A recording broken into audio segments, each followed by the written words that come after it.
এবার যুক্তরাষ্ট্র সরাসরি হুমকি দিছে ইরানকে, তাদের যে পারমাণবিক আছে পারমাণবিক অস্ত্রগুলা নিক্ষেপ করবে সেটা হচ্ছে ইরানের উপরে। সো ইরান কিন্তু নড়ে চড়ে বসেছেন এবং ইরান থেকেও কিন্তু একটা পাল্টা জবাব কিন্তু অলরেডি তারা দিচ্ছে।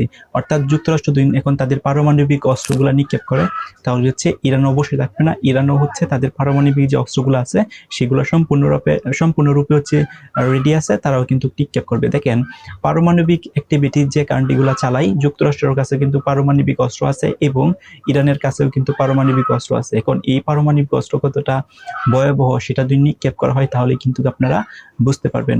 সো এই যে পারমাণবিক অস্ত্রগুলা যে আছে, এখন যুক্তরাষ্ট্র নিজ থেকেই তারা ঘোষণা দিচ্ছে, অর্থাৎ ডোনাল্ড ট্রাম্প বলছে ইরানের উপরে পারমাণবিক অস্ত্রগুলা নিক্ষেপ করবে। বেশি না, 1-2টা দিন পারমাণবিক অস্ত্র ইরানের উপরে নিক্ষেপ করে তাহলে ইরান কিন্তু ব্যাপক ক্ষয়ক্ষতি হবে। সো শুধুমাত্র ইরানের উপরে নিক্ষেপ করলেই না, যে কোনো কান্ট্রির উপরে যদি এরকম যে কোনো কান্ট্রি পরমাণু যে অস্ত্রগুলো আছে সেগুলো যদি নিক্ষেপ করে বা পরমাণু যে বোমা বিশেষ করে সেগুলো যদি নিক্ষেপ করে তাহলে কিন্তু ব্যাপক ক্ষয়ক্ষতি হয়।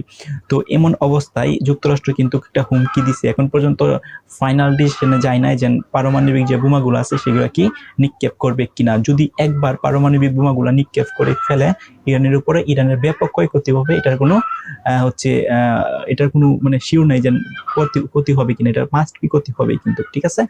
এখন ইরানের পক্ষ থেকে যে কথাটা জানানো হয়েছে, ইরান সম্পূর্ণভাবে তারা বলছে যদি যুক্তরাষ্ট্র এরকম হুমকি দিয়ে থাকে বা এরকম আসলেই হচ্ছে তারা পারমাণবিক বোমাগুলো নিক্ষেপ করে ইরানের উপর, তাহলে ইরান কিন্তু বসে থাকবে না। ইরানেরও কিন্তু অলরেডি পারমাণবিক অস্ত্র স্টকে আছে বা রেডি আছে এবং আগে বুঝতে হবে যে পারমাণবিক যে বোমাগুলো বানানোর জন্য পারমাণবিক যে অ্যাক্টিভিটিস বা সমৃদ্ধ কতটুকু থাকা দরকার।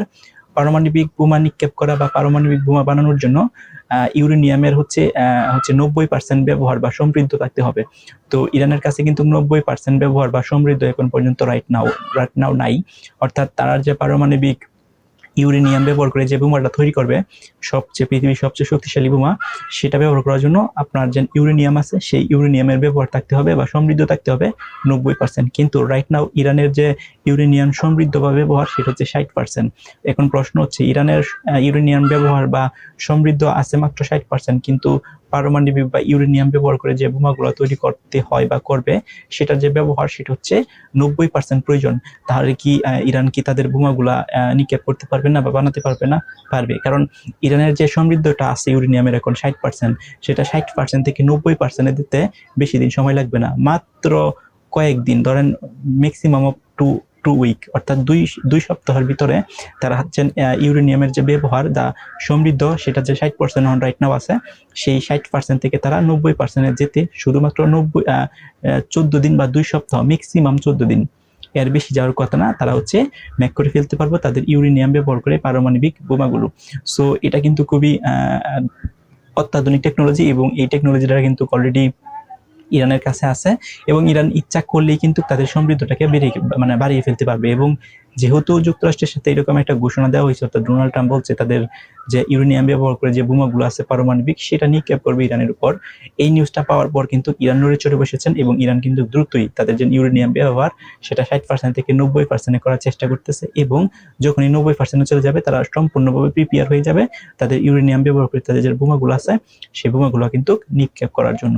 সো এখন শুধুমাত্র সময়ের দাবি। এখন যদি যুক্তরাষ্ট্র তাদের যে পারমাণবিক ব্যবহার করে বা পারমাণবিক ইউরেনিয়াম ব্যবহার করে যে বোমাগুলো আছে সেগুলো যদি নিক্ষেপ করে তাহলে ইরানও কিন্তু খুব দ্রুত স্টেপ নিবে। ইরানেও কিন্তু যুক্তরাষ্ট্রের উপরে তাদের যে ইউরেনিয়াম ব্যবহার করে যে বোমাগুলো আছে সেগুলো কিন্তু নিক্ষেপ করবে। আর একবার যদি দুই দেশে এরকম বোমা নিক্ষেপ করে, দুইটা দেশে কিন্তু একটা ধ্বংসস্তূপে পরিণত হয়ে যাবে, এটার কোনো সন্দেহ নেই।